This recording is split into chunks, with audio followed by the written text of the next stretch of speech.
Nida Daf Membet, on va commencer par la 8e ligne. Ba'amine Rav Shmuel bar Misna mais Abaye. Abaye a été interrogé par Rav Shmuel bar Bisna. Qu'est-ce qu'il lui a demandé? Polet et Shirbat Zera, Ro'a Havia, Onogaat Havia. Est-ce que tu pourrais me donner la définition de Polet et Shirbat Zera? C'est-à-dire une femme qui a une relation conjugale avec son mari, et ensuite, pendant les 3 jours qui suivent, elle perd cette semence, ce liquide séminal s'évacue au fur et à mesure. On a déjà dit que le spermatozoïde n'est fécond que pendant 3 jours. Au-delà de 3 jours, quand il reste dans le corps de la femme, la chaleur du corps de la femme va faire que ce liquide-là, ce sperme, va pourrir. Il va perdre sa faculté de féconder. C'est la raison pour laquelle il a le statut de Shirbat Zera que jusqu'à 3 jours, pas plus. Car après 3 jours, ça y est, il ne sait plus Zera. Il n'a plus la capacité de pouvoir créer un bébé. Alors, tant qu'il est fécond et qu'il se trouve dans le corps de la femme, quand il est à l'intérieur, alors qu'est-ce qui se passe? Bebeit Achitzon. Quand il est à l'intérieur, et il n'est pas sorti dehors. S'il sort dehors et il touche le corps de la femme, c'est évident qu'il a rentamé. Pourquoi? Car le Shirbat Zera, c'est l'un des Avatum'a. Quelqu'un qui vient qui touche le liquide séminal, qui était par terre, il devient tamé. La femme, si elle a en elle ce liquide de son mari, quand elle évacue et qu'il touche sa jambe, elle la rend tamée. Cette goutte de Zera la rend tamée. Alors, Poletet Shirbat Zera, c'est sûr que si le Zera sort d'elle et il la touche, c'est sûr qu'elle est tméa. La question est de savoir si le Zera n'est pas encore sorti, elle n'a pas encore évacué, il se trouve encore à l'intérieur d'elle, dans le Beit Achitzon, c'est-à-dire dans le vagin. Il n'est pas sorti dehors. Est-ce que le Zera dans le vagin de la femme la rend tméa, oui ou non? Comment est-ce qu'on a donné une définition pour dire qu'elle est tméa, bien que le Zera n'est pas sorti? C'est qu'on l'a considéré comme ro'a. Ça veut dire quoi, ro'a? C'est comme si c'était elle qui était à l'origine de ce sperme. C'est-à-dire, de la même façon que lorsqu'elle évacue du sang, son sang à elle, ro'a, on a déjà vu que même le sang à l'intérieur du vagin, qui n'est pas sorti dehors, elle est déjà tméa. Si elle a senti que l'utérus s'est ouvert, qu'il y a eu le canal de l'utérus et qu'elle a eu du sang, eh bien même si le sang n'est pas sorti totalement à l'extérieur, elle est déjà téméa. D'accord? Par exemple, elle a touché de la terouma. Après avoir touché la terouma, elle a fait une bdika, une vérification. Vérification, elle voit que elle avait senti quelque chose qui avait coulé en elle. Il s'avère que c'est du sang. Mais après ça, après cette vérification, elle n'a pas touché la terouma. La terouma, elle a touché quand elle a senti que ça a coulé. Ça pouvait être du sang, ça pouvait être autre chose. Elle a vu que c'est du sang tamé. Donc quand elle a touché la terouma, elle est tméa. Pourquoi? Parce qu'elle s'appelait Ro'a. C'est quoi Ro'a? C'est une femme qui a eu ses règles. Re'ia. Elle a vu du sang. Même si elle n'a pas vu avec ses yeux, elle a vu avec son corps. Ça s'appelle Ro'a. Elle est tméa. C'est son statut. Bien que le sang n'est pas sorti totalement à l'extérieur, il est encore dans son vagin. Question, le Zera de son mari, qui est encore dans son vagin, la rend tméa à titre de Ro'a ou pas? Ça veut dire que c'est seulement si elle sera polétet qu'elle va rejeter ce liquide séminal qui va s'évacuer et qu'il va y avoir contact direct entre sa jambe et le liquide, c'est là qu'elle va devenir Tmea, à titre de Tum'at Maga, comme n'importe qui touche du Zera, qui devient Tamé. Ou bien on va dire que même si c'est pas sorti à l'extérieur, même si le sperme est encore en elle, déjà elle est Tmea à titre de Ro'a, comme si c'était son propre sang. Comme une femme qui a des règles, même si c'est à l'intérieur, c'est pas sorti à l'extérieur, elle est Tmea, parce qu'elle est Ro'a d'âme. Alors peut-être aussi qu'elle est Ro'a Zera. Le statut de Poletet Shirvat Zera qui est Tmea, on pourrait le conférer même à une femme qui n'a pas évacué à l'extérieur, mais qui a encore en elle ce sperme, ce liquide séminal. La Gemara cherche à comprendre ce safek, ce dilemme-là, ce doute qui vient d'être exprimé par Rabbi Shmuel bar Bisna et qui a posé la question à Abaye. On est très étonné de cette question. Pourquoi on est étonné? Car hier, vous vous en souvenez, dans la page précédente, on avait étudié une baraïta dans laquelle figure une mahloket entre Rabbi Shimon et Chachamim. La mahloket entre Rabbi Shimon et Chachamim était très, très claire, très simple. C'est que Rabbi Shimon dit une femme qui a eu une relation avec son mari, tant que le zera n'est pas sorti à l'extérieur, elle est tehora. Chachamim disent Temea. Vous vous rappelez l'argument de Rabbi Shimon? Il disait elle n'est pas mieux que l'homme, elle n'est pas mieux que son mari. Son mari lui-même n'est pas tamé tant que le zera n'est pas sorti totalement à l'extérieur. Alors elle, pourquoi voudriez-vous qu'elle soit tméa, même si le zera est encore en elle et il n'est pas sorti totalement à l'extérieur?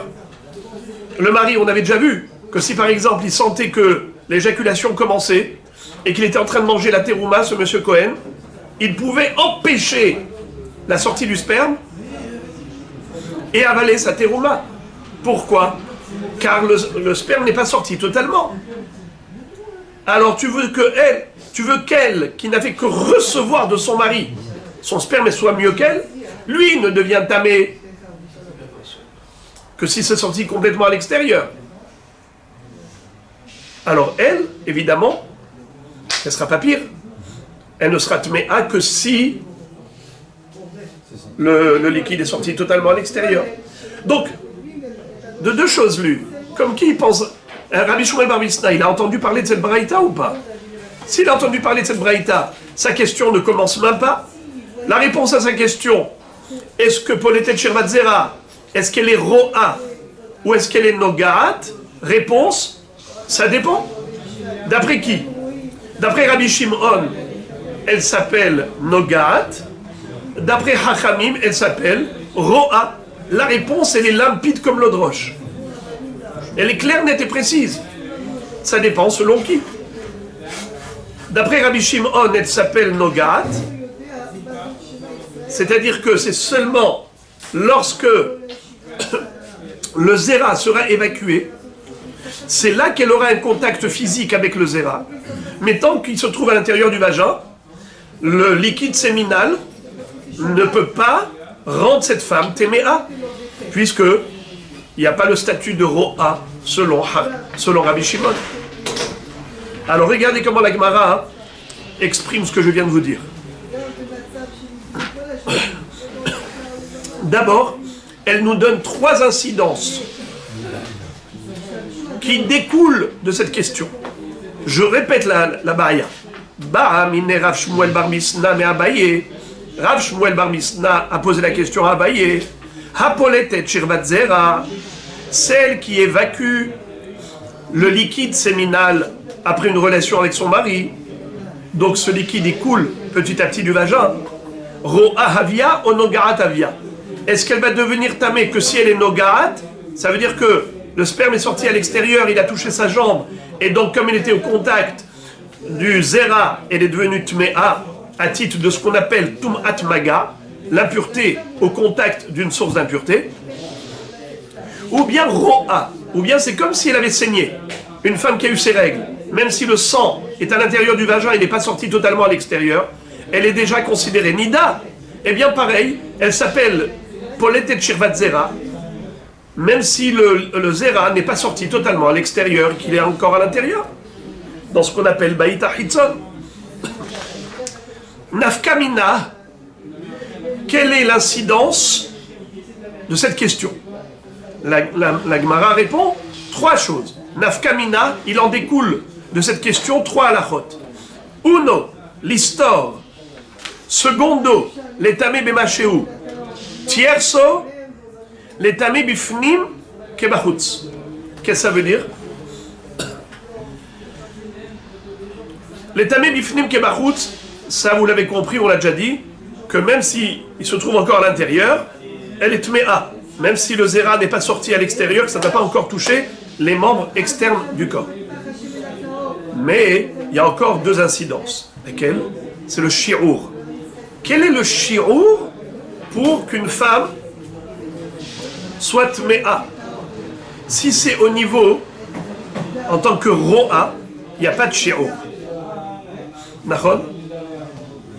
Si le zéra, pour que le zéra soit métamé, c'est-à-dire un homme qui a eu un zéra, qui est tamé lui-même, combien de gouttes il doit avoir? 1 goutte. D'accord. Mais par contre, celui qui touche, par exemple, il y a du zéra posé par terre, il y a quelqu'un qui a éjaculé, c'est tombé par terre. Par terre, maintenant, quelqu'un il touche. Il devient tamé? Oui. Combien il doit toucher pour être tamé? Alors, il y a ceux qui disent que c'est Karadasha, comme le volume d'une lentille. Il y a ceux qui disent que c'est Kedeliston Pia Ama, de quoi boucher l'urètre. C'est-à-dire que il y a un shi'ur minimal. Ça, c'est par rapport à Magar. Mais si c'est par rapport à Ro'a, il n'y a pas de shi'ur. Comment tu considères cette femme? D'accord? Après la relation avec son mari, maintenant qu'elle y a en elle ce zera, est-ce qu'elle s'appelle Poletet Shirvat Zera Kero'a ou Poletet Shirvat Zera Kenogaat? Si tu me dis qu'elle est Kenogaat, il y a un shi'ur minimal. Il faut qu'elle ait évacué au minimum que shi'ur Adasha, ok, l'istompia ama. Mais si tu me dis qu'elle a un statut de Ro'a, il n'y a pas de shi'ur.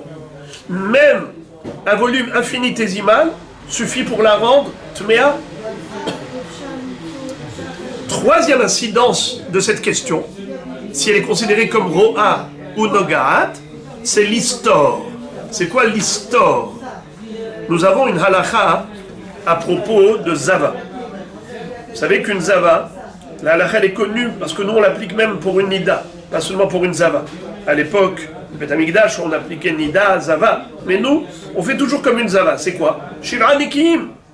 Une fois que la femme a cessé de saigner, il faut qu'elle ait 7 jours propres. Il ne faut pas qu'il y ait le moindre saignement. On fait des vérifications chaque jour pour vérifier qu'il n'y a pas une goutte de sang. Mais quel est le din si elle n'a pas une goutte de sang? Elle a eu Poletet Shirvat Zera. Elle a eu des gouttes de sperme de son mari parce que avant qu'elle ne saigne, avant qu'elle ne devienne nida, elle était avec son mari. Et il reste encore du zéra en elle. On a dit que pendant 3 jours, le zéra il est encore vivant, il est encore fécond. Et de ce fait, il est métamé en tant que Poletet Shirvat Zera. 3 jours. Alors on te dit comme ça, si cette dame-là a été Poletet pendant les Shivra Nekim, figurez-vous que c'est Soter. Ça veut dire que la femme, quand elle a 7 jours propres, il ne faut pas qu'elle soit propre que de sang. Il faut qu'elle soit propre aussi de zéra du mari. Si elle n'est pas propre du zéra du mari, elle ne peut pas compter les 7 jours de Shivra Nekim. C'est le din de la Zava. D'ailleurs, entre parenthèses, je vous l'ai dit hier, vous vous en souvenez, que toute l'histoire des 4 jours ou 5 jours pour les Ashkénazes, quand ils comptent toujours, en général, comment ils font? Par exemple, une femme, elle a une tâche. Comment ça marche? Pour les séfarades, c'est 4 jours et 7 jours. Pour les Ashkénazes, c'est 5 jours et 7 jours. Pour les Marocains d'origine, c'est 6 jours et 7 jours. Pour les Yéménites, ils ont un minhag 7 et 7. Juste pour vous donner une idée de cette notion-là. Comment elle est née? C'est quoi ces premiers jours-là? C'est quoi ces premiers jours? Alors en général, on comprend que les premiers jours, c'est le temps qu'elle arrête de saigner. D'accord? Mais si elle s'est arrêtée de saigner après 1 jour ou 2 jours, pourquoi tu attends autant? Vous savez pourquoi on attend? On attend 4 jours pour être sûr qu'elle n'arrête aussi d'évacuer son zéra. C'est-à-dire que si elle a une relation avec son mari, avant qu'elle ne devienne Nida, elle ne pourra pas commencer. Elle ne pourra pas entamer le compte des 7 jours tant qu'elle n'a pas la certitude que ça y est, elle est propre de tout. Propre de sang et propre de zéra. Maintenant, pourquoi on fait 4 jours? On aurait pu faire 3 jours. Et c'est parce que on pourrait avoir ça à Ben Hashmashot et rentrer donc dans un safek. C'est pour ça qu'on est arrivé à 4. Les Ashkenazim sont arrivés jusqu'à 5 par précaution. Alors maintenant, qu'est-ce qui nous intéresse? C'est de savoir, est-ce qu'elle est considérée Ro'a ou bien considérée Nogaat? C'est-à-dire, une femme par exemple qui est restée allongée. D'accord? Elle est restée alitée, allongée. Elle n'a pas du tout évacué le zéra qui est en elle. Elle a compté les Shiv'a Nekiim. Il n'y avait pas une goutte de sang pendant les 7 jours. D'accord. Mais il y avait encore du zéra en elle pendant les 3 premiers jours. Le zéra de son mari qui était encore fécond était en elle. Elle était allongée. Et on sait que il y a du zéra en elle. On le sait. Mais il ne sort pas à l'extérieur. Alors maintenant, est-ce qu'elle est sotérette, les Shiv'a Nekiim, ou pas? C'est-à-dire une femme pareille, elle peut par exemple commencer à compter tout de suite les 7 jours propres, dès qu'elle a cessé de saigner, ça y est, elle peut y aller. Ou pas. Pourquoi oui, pourquoi non? Tu peux dire qu'elle peut déjà commencer. Pourquoi? Étant donné qu'elle est allongée dans cette position horizontale, le zéra ne va pas sortir, il ne va pas s'évacuer. Puisque le zéra ne va pas s'évacuer, il est retenu en elle. Alors il n'y aura pas de maga, il n'y aura pas de contact entre le zéra à l'extérieur et sa jambe. Il n'y aura pas de contact. Donc pourquoi tu voudrais l'empêcher de compter? Voilà, tu as Shiv'a Nekiim. Ce n'est que si elle est polétête et qu'il y a un maga qui a un problème. Mais tant qu'elle n'est pas polétête, il n'y a pas de problème. Ou bien on va dire non, elle a un statut de Ro'a. Si elle a un statut de Ro'a, c'est comme Ro'a Dam, Ro'a Zera. Tu n'as pas encore les Shiv'a Nekiim.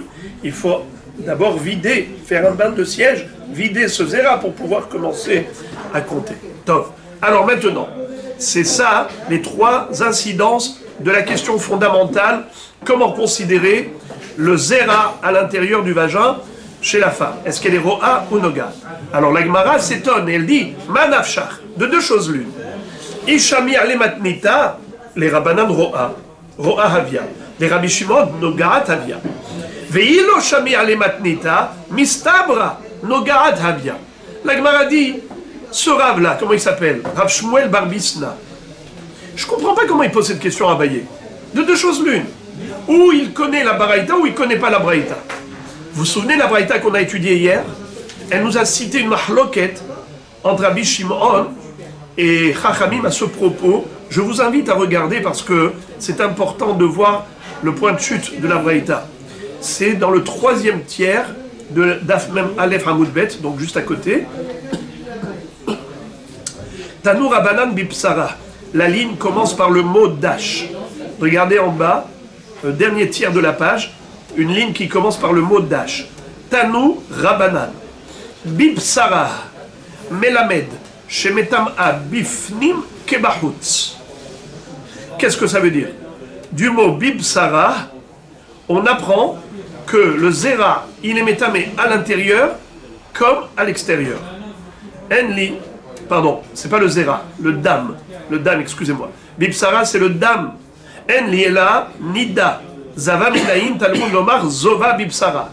Ça, c'est appliqué à quoi? Au dam nida. Mais qu'en est-il du dam ziva? La Gemara dit pareil. Zova bipsara. Même le zov, à l'intérieur du bassar, c'est-à-dire dans le vagin, la rente mea, pareil. Poletet shaz minaïn, c'est quoi poletet shaz? Shirvat zera. Poletet shirvat zera minaïn, celle qui évacue et rejette le liquide séminal, d'où sait-on qu'elle aussi devient tmea? Talmud lomar ihye. Dans le pasouk, il y a un mot de trop. Ihye, C'est pour nous dire que même Poletet Shirvat Zera, c'est comme Poletet Dam. Très bien. Rabbi Shimon Omer, Daya ke Bo'ala. Ma Bo'ala eno metame ad shetetsetum alahutz. Af hiena metam ad shetetsetum atalahutz. Qu'est-ce que ça veut dire? Rabbi Shimon dit, ma pitom. Tu voudrais dire qu'elle est tméa, cette dame qui n'a pas de dame. Tu voudrais dire que elle est tméa, pourquoi? Parce qu'il y a du zéra en elle, mais elle ne peut pas être pire que l'homme. L'homme lui-même, quand il a une éjaculation, mais c'est pas encore sorti à l'extérieur, on avait déjà vu qu'il n'est pas tamé. Preuve, un Kohen qui mangeait la terouma, et qui a mâché sa terouma, il n'a pas encore avalé, et il sent qu'il va éjaculer, alors il doit empêcher la sortie du zéra, il avale la terouma, et après c'est bon. C'est-à-dire que quoi? Dans le sens où, tant que c'est pas évacué totalement à l'extérieur, no problème, il n'est pas encore tamé. Comment veux-tu que la femme soit pire que l'homme? L'homme qui est l'origine de ce zéra, lui-même il n'est pas tamé tant que c'est pas sorti à l'extérieur. Tu voudrais que la femme soit tamée alors que ce n'est pas sorti à l'extérieur? Donc c'est sûr que non. C'est comme ça que Rabbi Shimon a dit Ena metam'a bifnim kebahut. Si le zéra il est encore bifnim, elle peut pas devenir tme'a comme si il est sorti bahut. Il faut attendre qu'il soit dehors. Alors la Gemara dit, tu vois, Rabbi Shimon et Chachamim ont déjà débattu du sujet. Alors qu'est-ce que tu fais? Tu fais l'ignorant là? De deux choses l'une. Soit tu penses, si tu as vu cette braïta, alors tu sais qu'est-ce que chacun pense. Rabbi Shimon dit, elle n'est pas ro'a, et Chachamim disent, elle est ro'a. Rabbi Shimon dit qu'elle sera tme'a, que ce sera bachutz, nogaat, mais pas ro'a. Tant que c'est bifnim, elle est théora. Et Chachamim disent que non, afilo bifnim, elle est tme'a. Donc, elle s'appelle ro'a. Très bien. Alors, la Gemara dit peut-être qu'ils ne connaissaient pas la braïta. Bien sûr, ça existe. Des Chachamim qui n'avaient pas entendu parler de cette braïta. Les Mishnayot étaient connus de tous, parce qu'ils étaient déjà écrits par Rabbeinu Akadosh. Mais avant que Rabbi Hiya et Rabbi Oshaya n'aient écrit la Tosefta et les braïtot, elles n'étaient pas connues de tous. Et donc, il pouvait y avoir un Emora qui ne connaissait pas cette braïta. Alors, la Gemara dit, s'il ignorait, malgré tout, sa question n'a pas de sens. Pourquoi sa question n'a pas de sens? Parce qu'il aurait dû s'auto-répondre avec une logique très simple. C'est quoi? La logique veut qu'elle soit nogaat. Iloshami ale matnita, mistabra nogaat avia.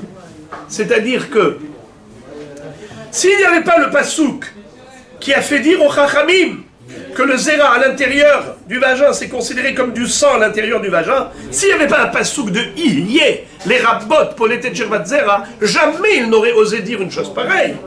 Il n'y a pas de raison de dire une chose pareille, il faut l'inventer. On ne peut pas inventer des halachot. Une femme qui a du zéra en elle, tu dis, elle s'appelle Ro'a. D'où tu sors ça? Si un pasouk qui le dit, il n'est matov. Sinon, non. Alors, c'est ça la question de la Gemara. S'il connaissait la braïta, il connaissait le pasouk, il connaissait la réponse, alors pourquoi il a posé la question? Et même s'il ne connaissait pas la braïta, où il y a une mahloket entre Rabbi Shimon et Chachamim, s'il ne connaît pas la braïta, donc il ne connaît pas le pasouk duquel ils ont fait la dracha, alors il doit faire marcher sa logique. Eh bien, de manière totalement rationnelle, une femme qui a reçu du zéra, elle a reçu du zéra, elle n'a pas fabriqué. Elle n'est pas ro'a. D'où tu veux inventer ce statut de ro'a? Pourquoi c'est elle qui a fabriqué ce zéra? Bah pitom, elle a juste reçu de son mari. Donc c'est sûr que c'est comme quelqu'un qui est au contact du zéra. À l'intérieur, elle ne peut pas devenir tméa. Vous savez pourquoi elle ne peut pas devenir tméa? Parce que ça s'appelle, comme on va le voir après, soit tum'a bloa, soit betastarim. Il y a une halakha qui dit que la tum'a qui nous rend impurs au contact, par exemple un reptile mort. Je touche un reptile mort, je deviens tamé. Si ce reptile mort là, par exemple, je l'ai mis sous mes aisselles. Comme ça, il a touché l'endroit betastarim. Ou bien, carrément, on va prendre un keli par exemple, tamé. Un objet tamé, ou un reptile, pour ne pas vous dégoûter. De la viande, voilà. Un reptile mort, ça vous dégoûterait. Mais un peu moins, un nevelat mea. prendre la charogne, d'accord? Une bête, on lui a fait la shrita. La shrita n'était pas bonne. Comment s'appelle cette bête? Nevela, bravo. Nevela, une charogne. Est-ce qu'elle communique de la Toum'a? Oui, elle est Ava Toum'a, bien sûr. Quelqu'un, par exemple, a mangé de la Nevela. Ok? Après qu'il a mangé Kazak Nevela, il a avalé une bague. Une bague, c'est un Keli. Est-ce que cette bague-là qui a touché la Nevela dedans est devenue tamée? Réponse non. Pourquoi? Parce que c'est Bloa. Quand le contact, c'est par rapport à une Toum'a Bloa, il n'y a pas de Toum'a. Il n'y a pas de contamination. Alors il y a des endroits qui sont totalement Bloim, et il y a des endroits qui s'ouvrent et qui se ferment. Betastarim. Parfois ouverts, parfois fermés. Comme par exemple sous les aisselles. En général, tu ne vois pas ce qui se passe sous les aisselles. C'est nistar. Mais tu peux voir. Il y a des endroits, les entrailles par exemple, jamais tu peux voir ce qui se passe. C'est baloua. D'ailleurs, la Gemara plus tard va poser la question par rapport au vagin. Est-ce que le vagin, c'est un statut de baloua ou c'est un statut de betastarim? En tout cas, quelle est la différence entre betastarim et baloua? La différence comme ça, c'est que betastarim, il n'y a pas de tum'at maga, il y a tum'at massa. Tandis que dans baloua, il n'y a ni tum'at massa ni tum'at maga. Maga, c'est au contact. Ça c'est tamé, ça c'est taor. Maga.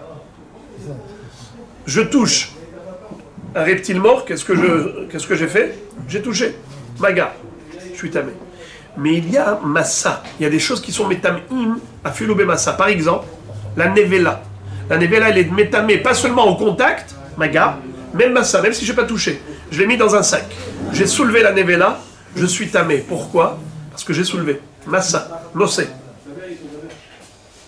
Nosé et nivlatam. La Torah dit Ve'a nosé et nivlatam. Même si je n'ai pas touché, j'ai juste soulevé le sac. Frères et amis, le zera qui se trouve, comment on appelle ça? Le zera qui se trouve en elle, il sort à l'extérieur, il la touche, alors elle est nogat. D'accord? Si elle est nogat, tant qu'il est à l'intérieur, baloua. Si c'est baloua, quel est le din? C'est baloua? Hein? Rien du tout. Quand est-ce qu'elle va devenir tméa? Quand il va s'évacuer à l'extérieur, que ce liquide séminal va toucher sa jambe, c'est là qu'elle va devenir tméa. Alors pourquoi il s'est posé la question? Est-ce qu'elle s'appelle Ro'a ou elle s'appelle Nogat? Mais c'est sûr qu'elle s'appelle Nogat. Elle ne peut pas être Ro'a. Parce que ce statut de Ro'a par rapport au Zera du mari, il faut vraiment l'inventer. Si la Torah ne le dit pas, tu ne peux pas l'inventer. Alors on ne sait pas sur quoi est basée la question de ce Rav. L'Agmara répond Les Olam Shami Ale Matnita. Behemet, lui, il n'était pas ignorant. Rabbi Shmuel Bar Bisna, quand il a posé la question à Abaye, il savait de quoi il parlait. Il connaissait parfaitement la Braïta, où il y a une mahloket entre Rabbi Shimon et Chachamim. Et il dit comme ça Aliba de Rabanan Lokami Bayale. D'après Chachamim, c'est sûr qu'il n'a aucune question. Chachamim considère la femme comme Ro'a, sur la base du Pasuk. Ihyeh, les rabot, poletet shirvat zera. Elle est comme Ro'a. Donc même si le zera est à l'intérieur et il n'est pas sorti à l'extérieur, elle est tméa comme s'il y avait du sang à l'intérieur. Ki kami bayale aliba de Rabbi Shimon. Si il se posait la question, ce n'est que par rapport à l'opinion de Rabbi Shimon, qui lui dit que, en général, quand le zera est à l'intérieur, enom etame bifnim kebachut. D'accord. Il dit, ki kami bayale listor ou letame bechol shehu mai ki ka amar Rabbi Shimon keboala hanemile letamouye bifnim kebachut aval listor ultame bechol shehu ro'ahavia. Qu'est-ce que ça veut dire? Odilma loshna. C'est-à-dire, en fait, bevadaï, que d'après Rabbi Shimon, il faut que ça sorte à l'extérieur. C'est évident. Mais une fois que c'est sorti à l'extérieur. Une fois que c'est sorti à l'extérieur. Maintenant, la question se pose par rapport à Rabbi Shimon. Ce zera qui est sorti, est-ce qu'il a besoin d'un shi'ur ou bien même sans shi'ur? Peut-être que même Rabbi Shimon serait d'accord avec Hachamim que par rapport à cela, il a le statut de ro'a. Et donc pas besoin de shi'ur. C'est pas une tumat maga classique. Encore, je peux me demander par rapport à Rabbi Shimon, je m'interroge. Est-ce que cette femme peut commencer à compter les Shivranikim? Elle était Zava. Elle doit compter 7 jours. Mais elle était avec son mari avant d'avoir du sang. Est-ce que maintenant il faut qu'elle attende d'être propre de Pelitat Shirvat Zera, qu'elle attende 3 jours que le Zera pourrisse? Pourquoi? Parce que ce Zera qui sort, peut-être qu'il est considéré comme Ro'a. Ou bien on va dire non, on s'en fiche de ce Zera, quelle épaule est tête. Pourquoi? Ça ne va pas être Soter la Ziva. C'est vrai qu'elle va devenir Tmea, mais elle n'est pas pire qu'une Tmea, une femme qui a touché le Sheretz. Je prends un exemple. Une femme qui était en train de compter Shivra Nekim. 1, 2, 3, 4, 5. Et elle a touché un reptile mort. C'est vrai que elle est Tmea, elle devrait aller au mikvé et tout. Ça a l'air. Mais ça ne casse pas le compte des Shivra Nekim par rapport au sang, par rapport à la Ziva. Pareil pour les têtes Shirvat Zera. Nogarat, ça ne va pas casser le compte. Mais il te dit, c'est pour ça que j'ai un safek. Peut-être que Rabbi Shimon a une conception très particulière du Zera. D'une part, en effet, ça ne la rend pas tamée quand le Zera est à l'intérieur, car une femme ne sera pas mieux qu'un homme. Si l'homme lui-même, quand le Zera n'est pas sorti de l'urètre, on a dit qu'il peut boucher, et il est encore tahor, la même chose, elle, ça c'est sûr, d'accord? Mais malgré tout, il se peut qu'une fois que le liquide séminal est sorti, il se peut qu'à ce moment-là, elle a un statut de ro'a pour 2 choses. Premièrement, pour le shi'ur, qu'on n'a pas besoin de shi'ur minimal, ka'adasha ou kedeistom pia ama. Et deuxième conséquence, peut-être que même Rabbi Shimon en convient, qu'elle s'appelle ro'a le'inya l'histor. L'histor, c'est-à-dire annuler les premiers jours du compte des 7 jours propres. Elle a commencé à compter, et voilà que ça sort. Et quand ça sort maintenant, pas seulement qu'elle est tméa comme quelqu'un qui a touché un reptile mort, mais peut-être qu'elle est tméa comme quelqu'un qui est ro'a. Et si elle est ro'a, paf, elle a cassé les 7 jours propres. Elle doit recommencer son compte, son calcul des 7 jours propres.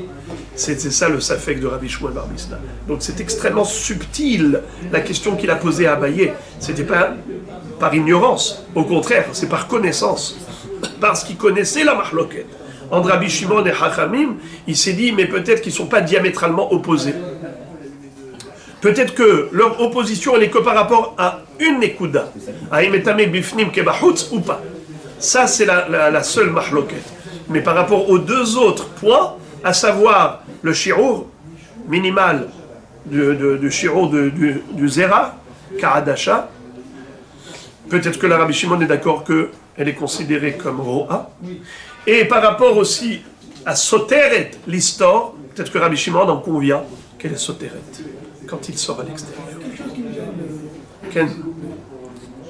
Quand on parle du sperme qui est dans l'homme, et que si ça devait sortir, il va le bouger, il ne va pas sortir, c'est le sien.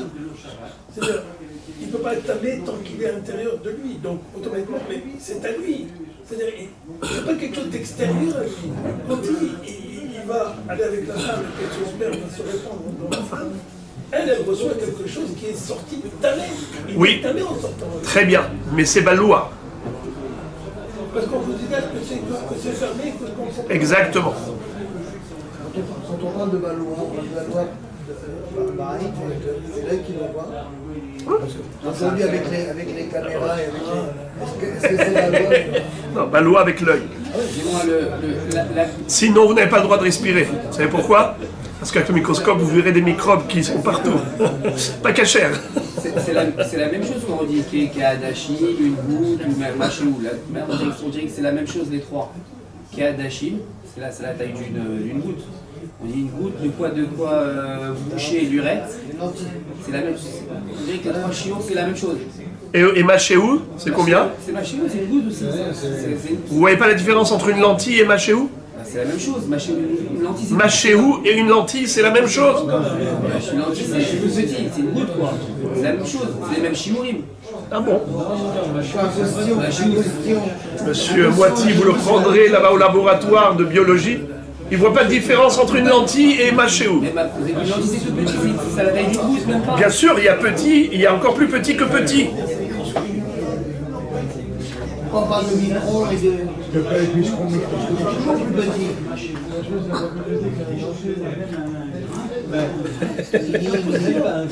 Monsieur Moiti était biologiste. Donc, c'est précis. Alors, on y va les frères. Ika de Amré. Deuxième version de ce même débat. La Gemara nous dit la chose suivante. Les olam lo shami ale matnita. Tu veux savoir? Il est fort possible que Rabbi Shmuel bar Bisna ne connaissait pas du tout cette baraïta. Ve'ari kamibayale. Alors, voilà pourquoi il a quand même posé la question, au lieu de dire tout simplement les nogaat, parce qu'il se dit Midehmi rahamana aba'ale keri besinai ro'a avia odin ma'alo gamrinan misinai de hidushu de azavinu metzorain de hamire velo ahmir behu rahamana. Qu'est-ce que ça veut dire? Nous savons que Akadosh Baruch Hu a demandé avant Matan Torah de séparer les hommes des femmes. Al tigeshu elisha. Pendant ces 3 jours, les 3 jours avant Matan Torah, il fallait qu'il n'y ait pas de relation conjugale. Pourquoi? Car s'il y en avait, plutôt le si n'aime pas le ré, s'il y en avait, alors la femme aurait été inapte à recevoir la Torah. Pourquoi inapte à recevoir la Torah? Parce qu'elle deviendrait tméa. Comment elle deviendrait tméa? Par le poletet shirvat zera. Parce que le zera du mari, donc coulerait, ça la rendrait tméa. Eh bien, qu'est-ce que je vous dis? Séparez-vous. Ça veut dire quoi? Que cette femme-là, même en ayant le zera à l'intérieur d'elle, elle a un statut de ro'a. Alors c'est pour cela que elle a été exclue de Matan Torah si jamais elle avait une relation avec son mari. Ça veut dire qu'elle est considérée ro'a. Odin malogamrinan misinai. Ou bien il ne faut pas du tout apprendre de Sinaï. C'est pas une référence pour des halachot classiques. Le Matan Torah, c'est le Matan Torah. N'en fais pas une généralité d'une exception.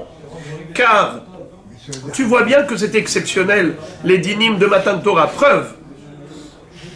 Des hazavin ou metzorain des hamire, lo ahmir behu rahamana.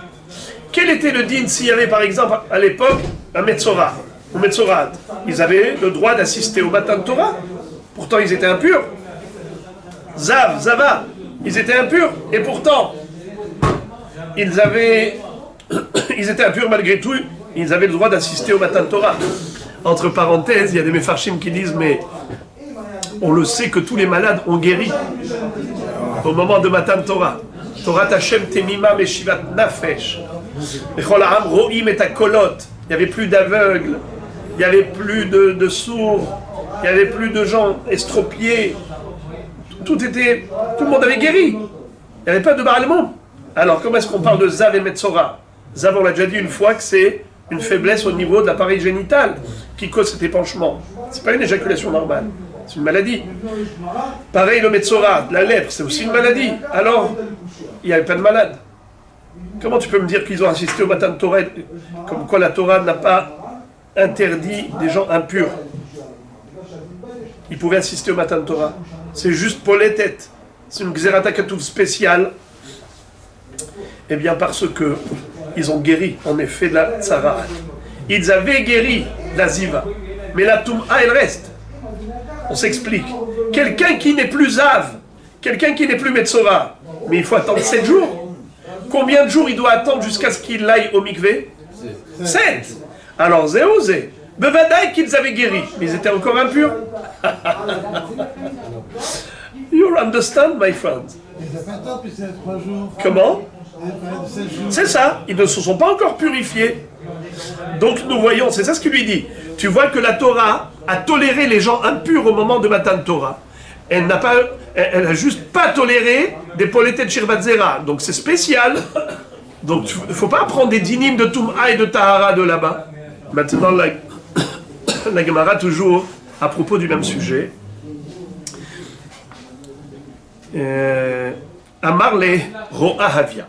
Alors il lui a répondu, d'après cette deuxième version, il lui a dit Ro'a Havia. La Gemara continue et raconte, hein, c'est-à-dire qu'elle a un statut de Ro'a. Un statut de Ro'a. Pas un statut de Nogat, mais un statut de Ro'a.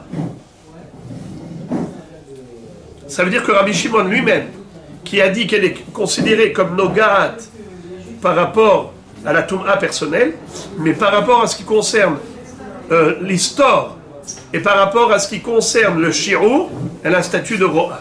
C'est fort. Ata Shaile le Rava. Très bien. Rabbi Shmuel bar Misna continue son périple. Il voyage et il va maintenant chez Rava. Il lui pose la même question qu'il a posée à Abaye. Vous savez que Rava et Abaye c'était deux Chaverim. Shaile le Rava a marlé Ro'a Havia. La même chose. Il lui a répondu, elle a un statut de Ro'a. Ata le Kameh de Rabbi Yosef a marlé Ro'a Havia. Il va voir Rabbi Yosef, il lui pose la même question et il répond la même chose. Ro'a Havia. Hadar Ata le Kameh de Abaye a marlé Kulchu Beruka Hadat Afitu. Il leur a dit, il lui a dit à Abaye, j'ai l'impression que vous trois, vous avez la même salive. Vous dites exactement la même chose. Ce qui sort de votre bouche, c'est pareil. J'ai demandé à Rava, il m'a dit Ro'a. J'ai demandé à Rabbi Yosef, il m'a dit Ro'a Havia. Et à toi, je te demandais, tu me dis Ro'a Havia. On aurait dit que vous avez la même salive.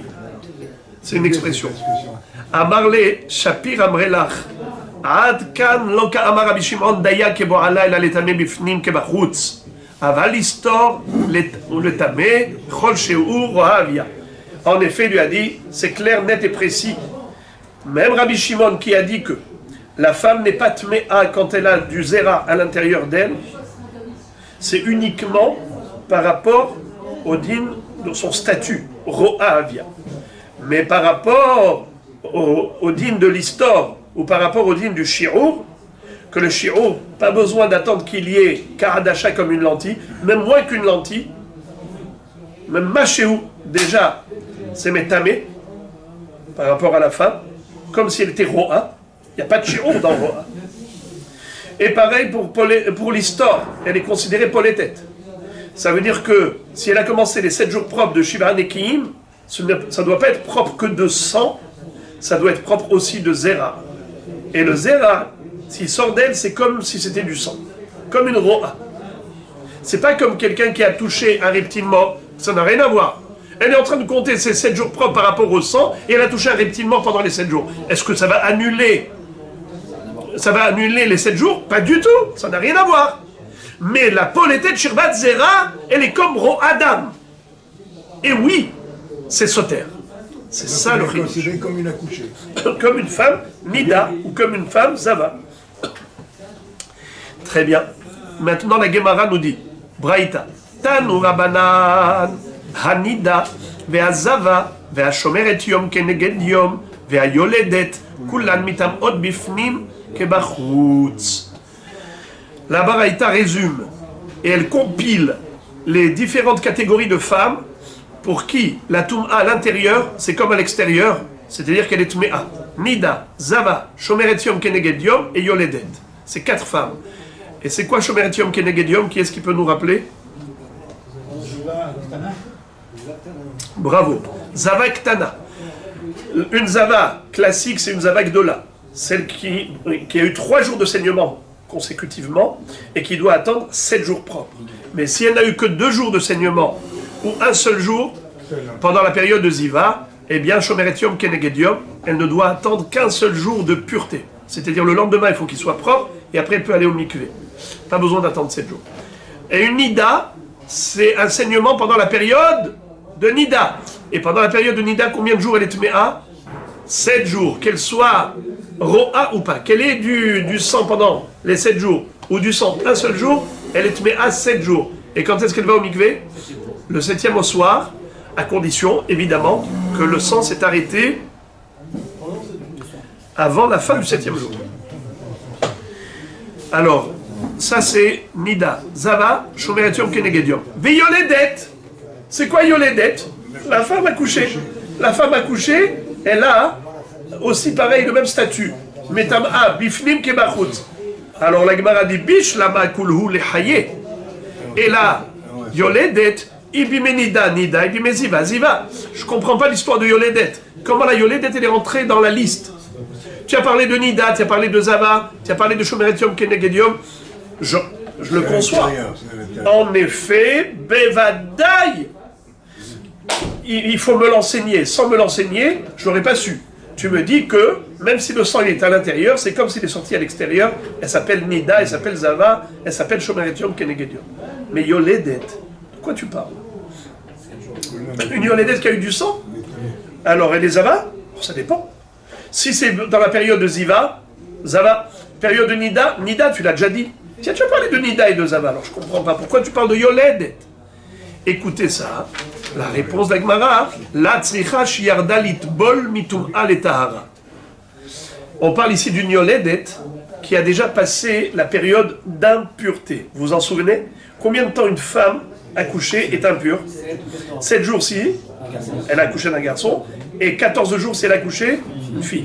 Alors maintenant, qu'est-ce qui s'est passé? À l'issue du 14e jour, voilà, maintenant elle va aller au mikvé. D'après la Torah, elle va au mikvé et elle est permise à son mari. Et si elle saigne après le mikvé, quel est le din? Dam Toar. Alors écoutez l'histoire. Riad Amar Rabbi Zera, Amar Rabbi Chia bar Ashi, Amar Rav, Yoledet shiarda litbol, mitum'a letahara, vene'ekar mimena dam, bayerida temea, ba'alia tehora. What is it? La femme, elle vient d'accoucher il y a 7 jours ou 14 jours, et elle va au mikvé. Maintenant, au mikvé, paf, il y a un incident, un saignement.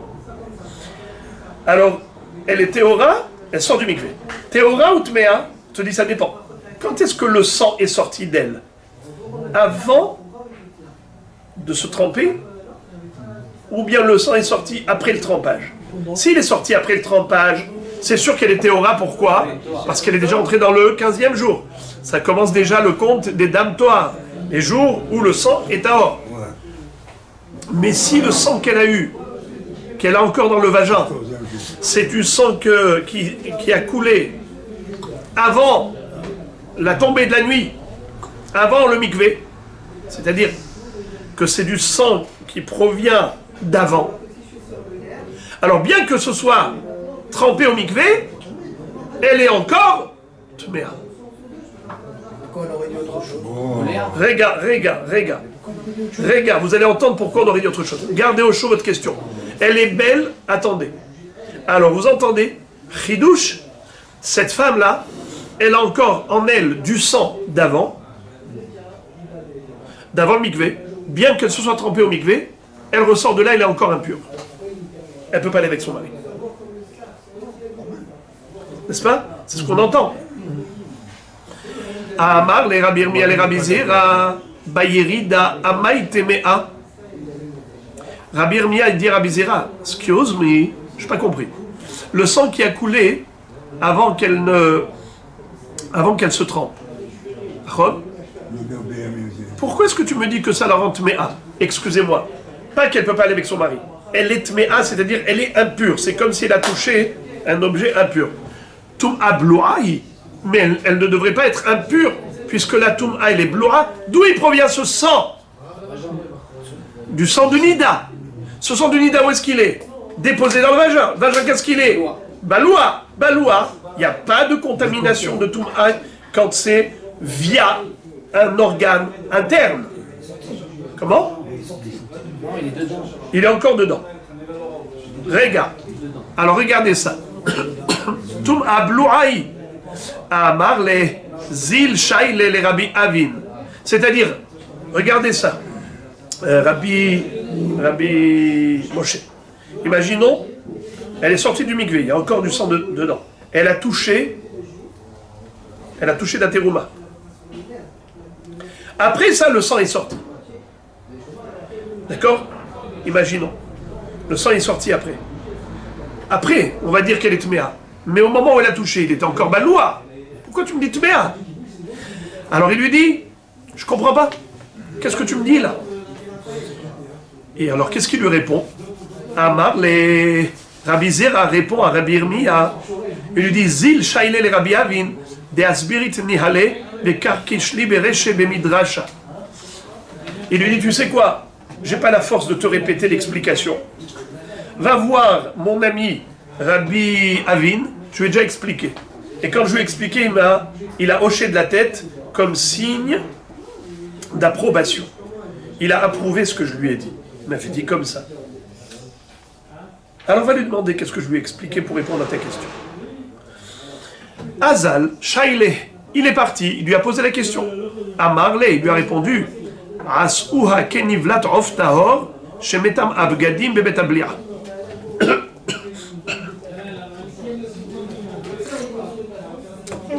Il lui dit, ça ressemble à un phénomène de Toum'a exceptionnel. Vous connaissez l'histoire? Nivlat of Tahor. Imaginons un poulet. C'est of Tahor, un poulet, oui. C'est of Tahor. On peut le manger. Tahor dans le sens où il est caché. Il est névé là. Le shohet, il a mal fait son travail. Il avait un couteau défaillant ou un geste qui était défectueux. Finalement, le poulet n'est pas caché. Comment ça s'appelle? Rof Nevela. Est-ce que le Rof Nevela, quand je le touche, devient tamé? Non. Est-ce que quand je le soulève, je deviens tamé? Non. Si je le mange? Oui. Chidouche de la Torah, un chidouche extraordinaire, que la volaille, Nivlat, Rof, Tahor, cette charogne-là, je la touche ou je la soulève, je suis Tahor. Je la mange, dès que ça traverse le gosier, je deviens tamé. Ça s'appelle Metame Begadim Bebet Ablira. C'est quoi Metame Begadim Bebet Ablira? C'est que non seulement l'homme il devient tamé, mais même les Begadim qu'il porte sont tamés. Il faut que lui passe au mikvé, que ses vêtements il les passe au mikvé, parce qu'ils sont tous tamés par le billet du Bet Ablira, la Nevelat of Tahor. Alors il lui dit la même chose. Tu vois que la Nevelat of Tahor, comment elle a contaminé l'homme? Comment elle a rendu tamé? Par le billet du balois, par le billet du gosier. Eh bien la même chose, le sang qui a coulé avant que ne s'écoulent les 14 jours pour une fille, ou 7 jours pour la naissance d'un garçon, le sang qui a coulé, c'était encore du sang de Tméa, Yoledet pendant les 7 jours. Eh bien ce sang-là, il est encore dedans. Il est encore dans le vagin. Eh bien oui, il est métaméota, exactement comme tu comprends que le Nivlat of Tahor, il est métamé bebetablira. C'est la réponse qu'il lui a donnée. Alors, évidemment, Rabbi Irmiya rebondit. Il lui dit, Midami, qu'est-ce que tu compares? Hatam en latum abachutz hacha kinafik le barai litame. Qu'est-ce que ça veut dire? Comment tu compares un cas général à un cas exceptionnel? La Nivlat of Tahor, c'est exceptionnel de chez exceptionnel. On n'a jamais vu ça. Un élément, que tu le touches, tu ne deviens pas tamé. Tu le soulèves, tu ne deviens pas tamé. Tu le fais entrer dans le gosier, tu deviens tamé. C'est spécial. Toi maintenant, tu me parles du sang de Nida. Le sang de Nida, tu le touches, tu deviens tamé. Attends, mais tamé mi baraï. Mais tamé mi baraï, ça veut dire bahout, bra. À l'extérieur. Tu le touches à l'extérieur, tu deviens tamé. Mais bébé tablia, tu ne deviens pas tamé. C'est-à-dire dans le baloua, dans un endroit qui est comme le vagin, qui est baloua, il n'y a pas de touma. Je n'ai pas compris. Comment tu m'envoies maintenant? Tu m'as dit va écouter le pirouche que j'ai donné. J'ai été, je me suis déplacé, mais je suis toujours resté sur ma faim. Je ne suis pas satisfait de cette réponse. Alors la Gemara dit en effet, quand il lui a dit que c'est tamé, c'est comme vous avez dit avant Rabbi Moshe, je vous avais dit gardez au chaud. Il lui a dit, non, j'ai pas dit qu'elle est tméa quand le sang il est encore à l'intérieur. Quand il va sortir à l'extérieur et qu'il va toucher la jambe, à ce moment-là, elle va devenir tméa. Car c'est vrai qu'elle est rentrée au mikvé, mais il y avait dedans du sang. Ensuite, après qu'elle est sortie du mikvé, le sang est tombé. Il a touché la jambe, il a rendu tméa. Comme du sang de nida. N'importe qui vient, il touche du sang par terre, du sang de nida. Il devient tamé. Eh bien, pareil. Alors la Gemara dit, Yachi ma'ile memra. Yachi yatzalachutz ma'ile memra. Boker tov Yerushalayim. Comme ça, tu m'as fait une telle girouette pour revenir finalement à quoi? Une chose tellement simple. Tu touches du sang nida, tu deviens tamé. Boker tov. Franchement, pour ça, tu m'as fait tous ces allers-retours? Pour me dire une chose aussi simple que le sang qui va lui sortir après le mikvé, le sang qui va sortir du vagin va la rendre tméa. Bien sûr, c'est normal, puisque ce sang, il a coulé d'elle quand elle était encore tméa.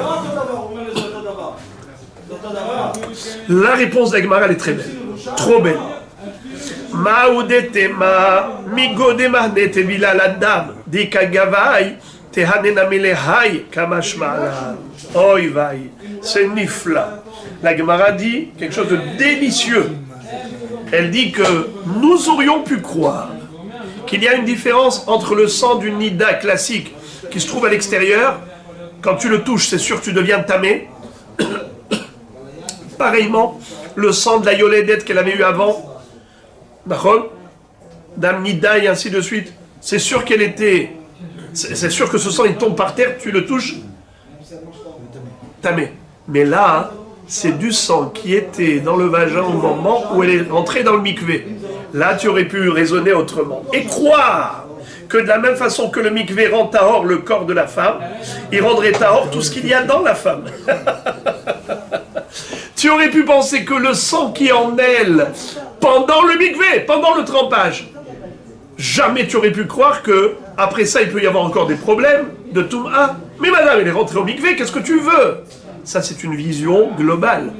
Mais dans une vision détaillée, tu te dis, non. Elle, c'est sûr qu'elle est pure.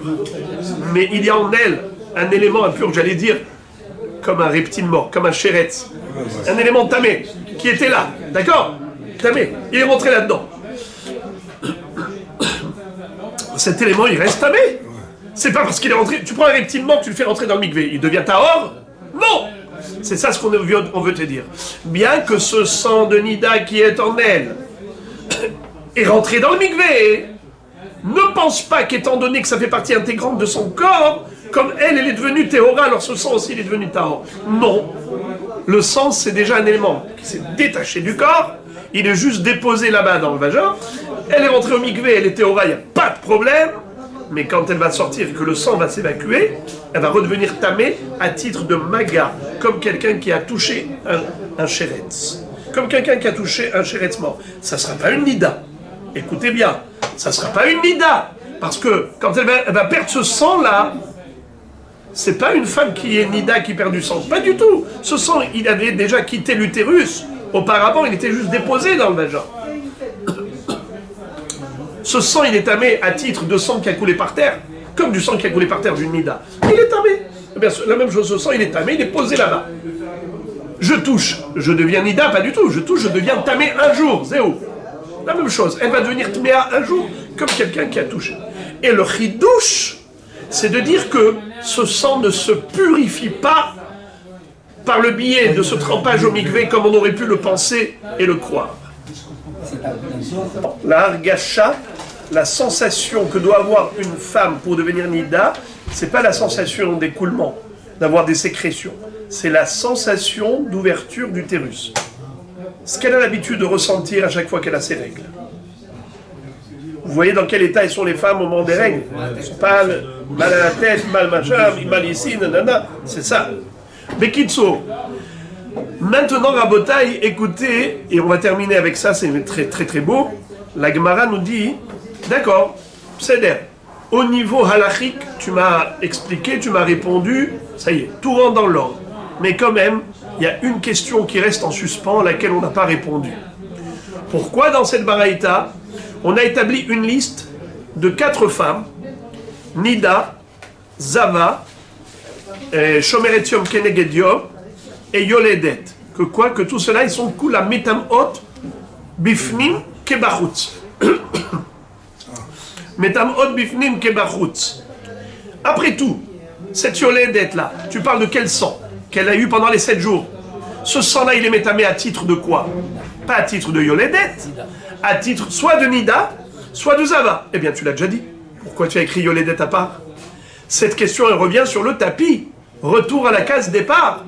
Ne me fais pas oublier ma première question, parce qu'il y en a eu d'autres au milieu. Maintenant que tout est clair, maintenant je reviens à une question.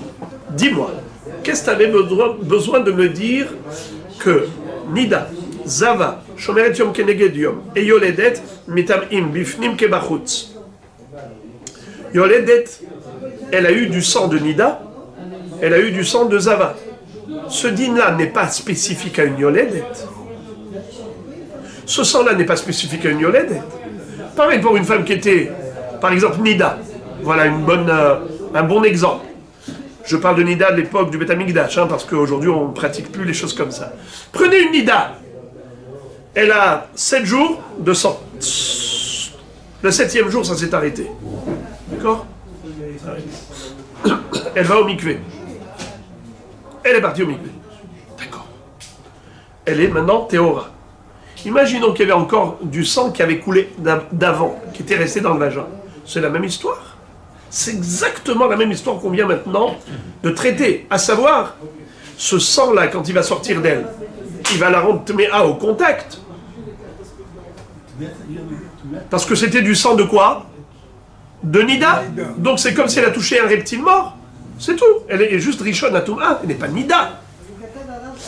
Alors, Yoledet, qui a eu du sang, pendant les 7 jours ou 14 jours après l'accouchement d'une fille ou d'un garçon, ce sang-là, il est soit apparenté à Nida, soit apparenté à Zava. Donc une fois que tu m'as enseigné la règle, Metame Bifnim Kebachutz, qu'elle s'appelle Ro'a Bifnim Kebachutz, je ne vois pas l'intérêt de nous parler de Yoledet. Quel était ton intérêt de me parler de Yoledet? Comme si c'était un cas numéro 4. C'est pas vrai? C'est soit il rentre dans le catalogue de Nida, soit il rentre dans le catalogue de Zava, puisque c'est une question de saignement. Alors regardez la beauté de la réponse.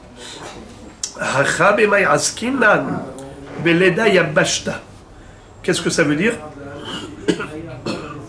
On parle ici d'une femme qui a eu un accouchement ultra sec. Le bébé était sans une goutte de sang. Donc ni Nida, ni Zava, wallo. Il n'y a pas de sang. Elle est juste Yoledet. Alors la Gemara dit, Leda Yabashta, Maï Metame Bifnim Kebachutz Ika. Dans ce cas-là, je ne comprends pas. Le bébé est né. Le bébé est né sans une goutte de sang. Alors qu'est-ce que tu me dis, Metame Bifnim Kebachutz? De quoi tu parles, Metame Bifnim Kebachutz? De quoi tu parles? Réponse, Kegon Shotziv Havlad Rocho Hutz la Prosdor.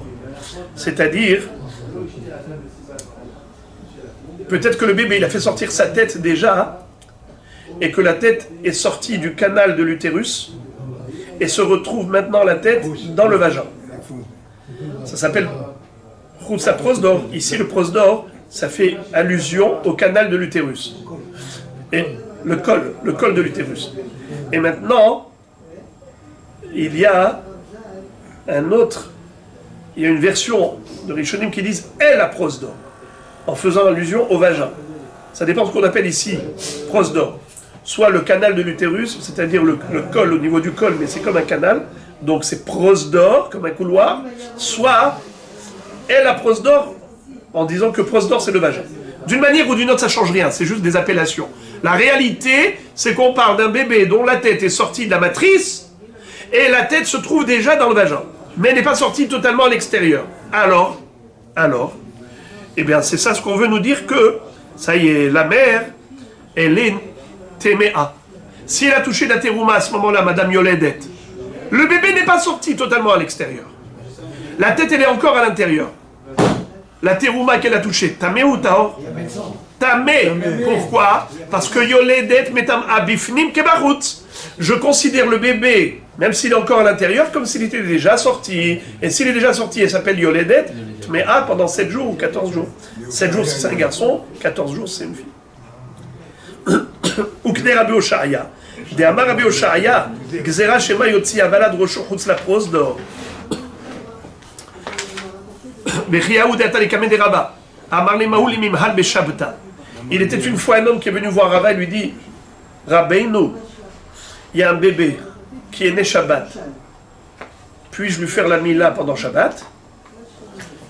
Amarlé Shapir d'année, bien sûr. Il faut lui faire la mila Shabbat. Batar des Nafak, après que ce monsieur est sorti de chez Rava, Rava réfléchit. Amar Rava, Salkada Tarda ou Gavra Louyada de Charé les Mimhal Beshabta. Franchement, c'est quoi cette question bizarre de ce bonhomme? Quoi, il est à tel point ignorant? Il ne savait pas que quelqu'un, un enfant qui est né Shabbat, on lui fait la mila pendant le Shabbat, quoi. Ça, il ne savait pas. C'est pas possible. Hein? Peut-être le gosse était en danger ou... Alors il dit... Ou il y avait un danger. Il y a quelque chose. Exactement, il y avait quelque chose. Qui devenait en danger. Il fallait certainement trouver un problème. Alors il a dit, je vais aller lui demander pourquoi il a posé cette question. Il a rappelé.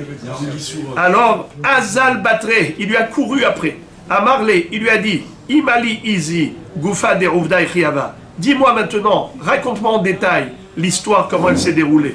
Amarlé, Shamaït Valad, Detzavit, Apania de Maale Shabta, Veloit Yalid Ad Shabta. Il lui dit, cher Rava, voici mon histoire. Le bébé est né le soir, vendredi après-midi, Ben Hashmashot, entre le coucher du soleil et la sortie des étoiles. Et à ce moment-là, qu'est-ce qui va se passer? J'entends, le bébé n'a pas encore sorti sa tête complètement à l'extérieur, mais j'entends déjà des pleurs de bébé. J'entends déjà des braillements de bébé. Et après ça, la tête est sortie, c'était Shabbat. Mais Ben Hashmashot, j'ai déjà entendu le cri du bébé. Il lui a dit, tu ne peux pas lui faire la mila pendant Shabbat. Toi, tu as cru que, étant donné que la tête du bébé est sortie pendant Shabbat, après la sortie des étoiles, donc maintenant il s'appelle bébé qui est né pendant Shabbat. Donc il faut lui faire la mila pendant Shabbat. Faux! Maintenant que tu m'as raconté les détails de l'histoire, eh bien ce bébé, tu ne peux pas lui faire la brit mila pendant Shabbat. Il faut attendre dimanche matin. Pourquoi? Parce qu'il est né Ben Hashmashot. Car au moment où tu as entendu le cri du bébé, même si tu n'as pas vu encore sa tête, c'est que forcément sa tête était déjà où? Dans le vagin. Et à ce moment-là, puisqu'il était déjà dans le prosdor, ça s'appelle déjà Yaloud. Ça s'appelle déjà né. Mais il est né quand? Ben Hashmashot. Quel est le din d'un bébé qui est né vendredi soir Ben Hashmashot? On ne sait pas s'il est né... Parce que Ben Hashmashot, c'est quoi Ben Hashmashot? Ça fait Kiyom, ça fait Laïla. Donc le bébé est né Ben Hashmashot, peut-être qu'il est né vendredi, peut-être qu'il est né Shabbat. S'il est né Shabbat, tu lui fais la mila Shabbat, mais peut-être qu'il est né vendredi. Et s'il est né vendredi, tu n'as pas le droit de lui faire la mila pendant Shabbat. C'est Hilul Shabbat. On ne peut faire la mila à un bébé pendant Shabbat que si c'est mila bismana du 8e jour. Mais étant donné qu'il est fort possible que ce bébé est né le vendredi, parce que tu as entendu, justement, tu as entendu la voix du bébé. S'il a crié, c'est qu'il est déjà né. Bien que tu ne l'as pas encore vu et qu'il est encore dans le prosdor. Il est encore bifnim, kebahutz. Vous avez compris, Rabotai, la beauté de cet enseignement. Yoledet, bifnim, kebahutz. La tête du bébé, d'une femme qui accouche, le bébé il a sa tête encore dedans, c'est comme s'il est déjà dehors. Pourquoi? Parce qu'il est considéré Hotzi et Drosho. Hotzi et Drosho, ça n'a pas besoin de sortir complètement dehors. Si tu as entendu le cri du bébé, c'est qu'il a déjà sorti dans le prosdor. Et donc dans le prosdor, c'est déjà considéré comme Yaloud. Alors quand est-ce qu'il est né, ce bébé? Ben Hashmashot. Donc ça fait que vendredi, ça fait que Shabbat. Tu ne peux pas lui faire la mila Shabbat, ni vendredi. Tu ne peux pas faire vendredi parce qu'il est peut-être né Shabbat. Tu ne peux pas faire la mila Shabbat parce qu'il est peut-être né vendredi. Alors quand est-ce que tu feras le Shabbat? Le 9e jour, c'est-à-dire le dimanche. Alors Rabotai, on termine la phrase. Terminons la phrase. Il lui a dit, Amar le hay hotzi et rosho chutz la prosdoru, have mila shelo bizmana, bechol mila shelo bizmana, en mechalelin alea et Shabbat. Toute mila qui ne se fait pas en son temps, on ne peut pas la faire pendant Shabbat.